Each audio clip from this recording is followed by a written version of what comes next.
This is Marco Perez, and we would like to welcome everybody back to practicallyandroid.com, where we go through practical and beneficial ways to use your Android in everyday life. So today I had some specific things planned, and then I was reading the news and learned that over the Christmas weekend there was about 3.7 million new Android devices activated, which blew me away.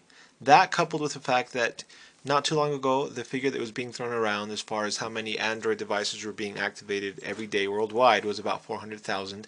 That number is now about 700,000 new Android activations worldwide, which makes me think there are a lot. Well, my first thought was like, well, there's a lot of new people coming to Android. But then second thought is, not all these new activations are brand new people.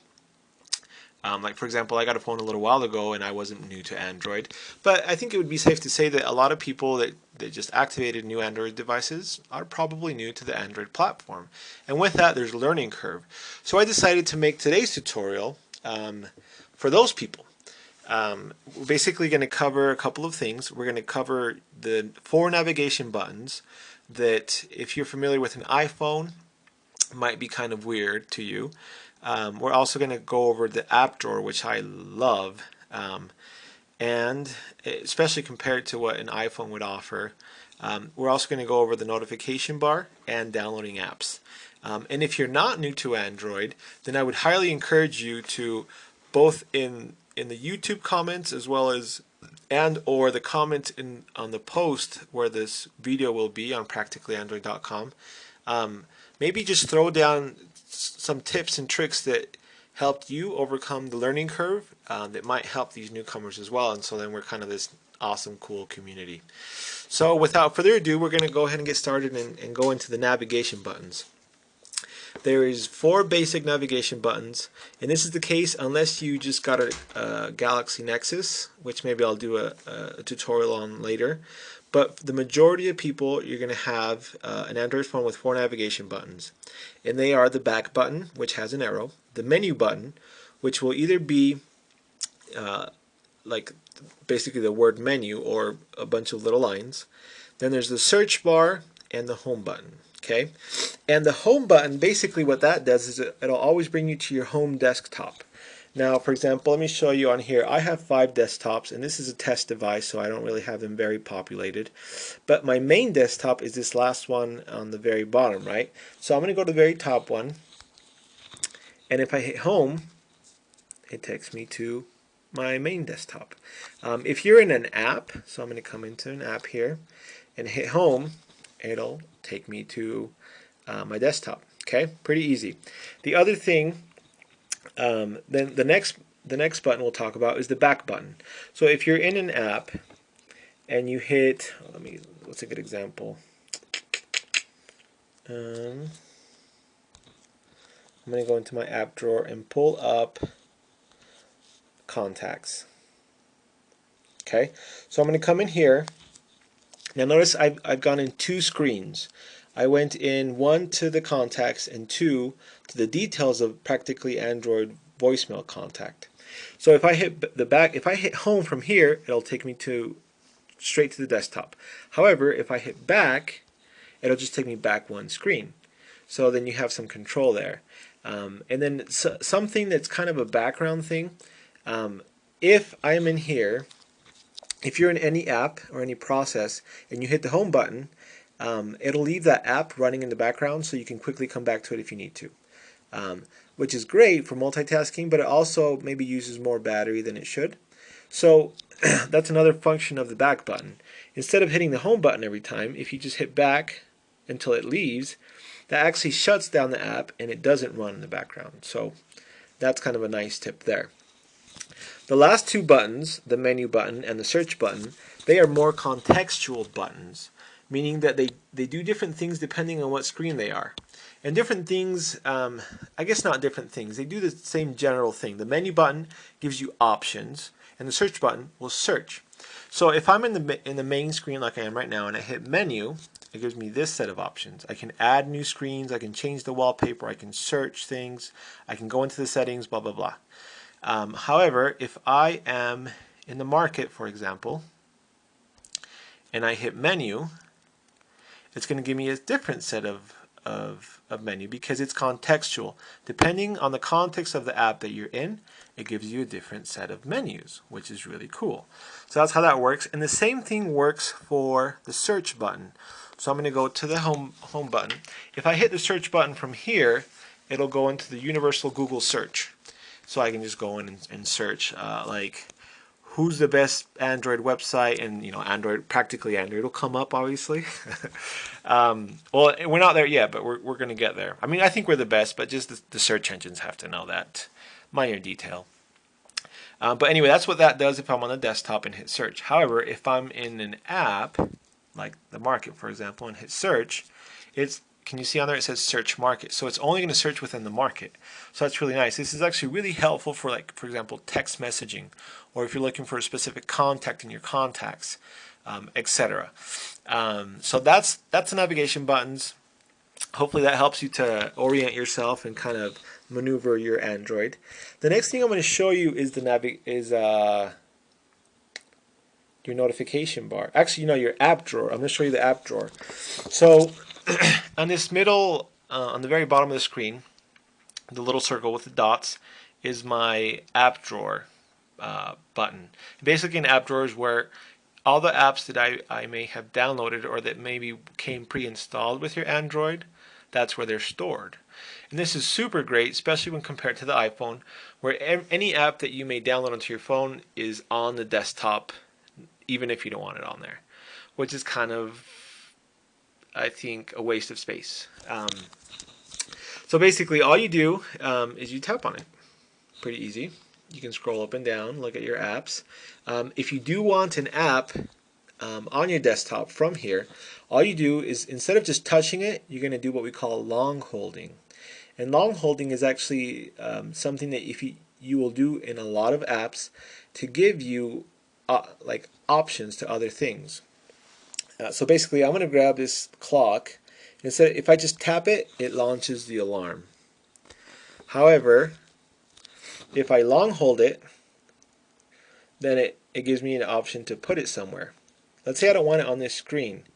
I can drag it to the very edge, and it takes me to the next screen over. So that's kind of how that works. And then you just, once you want it, or once you have it where you want it, then you just let go, and now it's on there. Pretty cool. Let's say you no longer want it on the desktop. Well, what you're going to do is, again, if you just touch it, it actually launches the app. I'm going to go back to the home. However, if you long hold it, you can then move it again, and then you can throw it away. Oops. Let me do it again. So you can just, in different phones, we'll have a different way for you to throw away the apps. Usually just like a garbage can comes up. On this one, that little X comes up on the top of the screen. So I'm just going to just drop it on there, and then it's gone. It's gone from the desktop, but not from your app drawer. It's still right there. Okay, so that's how that works. The next thing I want to show you is how you can get more apps into this app drawer.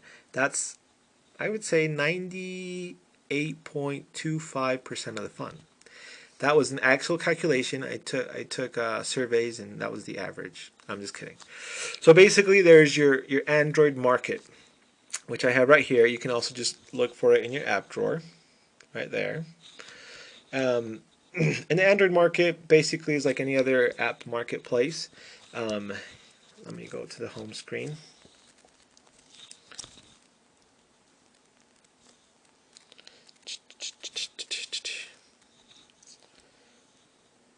Okay, so this is the home screen of the Android marketplace. There's categories here. You can go into the apps, you can go into music, books, movies, or games, okay? And just kind of browse around. So let's go into the apps. There's staff picks, editor's choice, games, etc. And if you scroll from left to right, so if you go down, then it gives you like highlighted ones. But if you go left to right, it'll show you the top paid apps, the top free apps. So we love this, right? Who doesn't love free? Top grossing, which is like the ones that sell or get downloaded the most. Top new paid. And you get the idea. So you can kind of sort through those. I actually really like going into the categories. If you go to the left screen, and finance or games or whatever, and just kind of go through and sort. But really, what I have found to be the most effective in the Android market is when you're living your life and you come across a pain point. Think about, I wonder if there's an app for that. And you know what? There usually is. So you just hit the search button and you search away. So when was the last time I did this? I think it was last month. Yeah, in fact, I did a video about that yesterday. I was trying to figure out how to get better workouts in to be able to do interval training, and I just searched interval training, and I found an app that helped me do that on my bike. So that's pretty cool. So that's my recommendation. Now I'm just going to show you how this works. You have to obviously sign in with a Google account the first time, and if you have already signed in when you first activated your phone, you'll get a message that says, "Do you give permission for Google to access your Gmail account for the apps?" And you can say yes. Now I'm going to go into and search for. What am I going to search for? Something really useful for you guys. Ooh, let's do a notes widget or a notes app.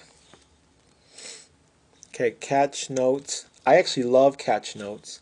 It's just a way. It's similar to Evernote. I just like it because I feel it's a little faster. But basically, to download an app, you can search for something or go into the categories. But once you're in this place, you just tap on it, and it'll take you to this screen. Now that blue box that says install, that's where you'll end up downloading it. But first I want to kind of tell you how this works. So you can go in and this screen right here, you can kind of see the screenshots of what the app will look like. You can also tap on it and it'll show you a full screenshot. There you go. And just keep looking. If you want to get out of this, you just hit back, the back button. And then you can read a description, you can read about what's new, because developers are always updating apps, which I love. You can see a set of reviews, and this is actually really helpful. You can kind of see what some people are saying about it, both good and bad. And then there's two really cool things. There's these three really cool things. You can see more apps developed by this developer, which if you like that app, then check out their other apps. There's some contact info for the developer, which is really great because in the Android ecosystem, developers are very, very open to receiving feedback, implementing that feedback, and helping you out if you have problems. And that is super cool, so you can get a hold of them there. And also, you can also see users also viewed, which is usually apps that are similar to that. So that's really useful. Once you're convinced that you really do want this app, all you do is you hit install. This next screen shows you all the permissions that this app will need. Basically, it'll need access to your memory, the USB storage. It'll need access to phone calls, hardware controls, internet access, because Catch is an app that syncs with with a web-based version of Catch.com to sync your notes, that's why it needs all that. But if you feel good about those permissions, then you just hit accept and download. Then it'll just start downloading. And if you notice on the very top of what's called my notification bar, something's happening. It's downloading.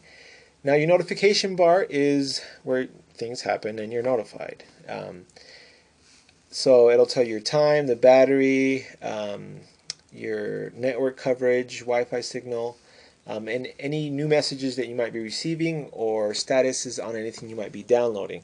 In order to see more info on that, you basically just grab it and drag down like that. And we can see that Catch Notes is 83%. Once it's done downloading, it's now a full notification, and it'll say, or actually it's going to say it's installing. And just a side note, this is usually a lot faster, especially under Wi-Fi, but because I'm recording this video on the phone, it actually kind of takes up more system resources and it's a little bit slower. But for you, it should be a lot faster, especially if you have a brand new device, maybe with a dual core processor. But okay, so this is installing, it's almost done. you can drag down the notification bar. When you're done, you can either hit back, or you can drag it down and then drag it back up. Hold on. There we go. And then drag it back up. Okay. Once you're done looking at all the notifications, there's a clear button. Just clear that off and you're done. Okay. Now, if we come in here, it's still installing. Again, this process is actually really fast if you're not recording a video while you're doing all this. Anyway, there you go. So catch is now on here, and I can now move it around and put it wherever I want. And then you can just launch it and start playing away with whatever app it is that you choose to download. So that's how that works, and that's today's tutorial. So basically we went over how to use your app drawer, how to use the navigation buttons, how to use your notification bar, and how to download apps. And if you're new to practicallyandroid.com, just know that we are super open to listening to your feedback. If there's certain things that you want, that you have questions about, that you would like to have answered on here, you can do a couple of different things. You can either send an email to staff@practicallyandroid.com and just send off your request or question or even story. You can leave a digital voicemail at 385-200-0140, or just go to practicallyandroid.com, and on the top right hand corner of the web-based version, so not the mobile version, there is a link that says Android questions. You can go ahead and leave it there as well. In any event, we just want to hear from you. You could even come over to at the bottom of all our posts. There's a link to both our Twitter account and Facebook page, and we just want to hear from you. Come over and say hello, share your stories, share what new Android you got, how you're liking it, questions or concerns. We're all about helping you guys out. But that's it for today. If you guys have any questions, just let us know. And before I forget, we really have awesome plans for what's coming in the future. And unfortunately, it doesn't come for free. So if you find these videos useful, these tutorials useful, you can show your appreciation by paying attention to the ads, both in our YouTube videos as well as on our website, and click on them if you find them useful. And then that way, that helps us out. So that's it. And here, this is our slogan, because the whole reason we started this website is to show how practical and beneficial Android phones can be. So we always say at the end, remember, for more practical life, practicallyandroid.com. Take care, you guys.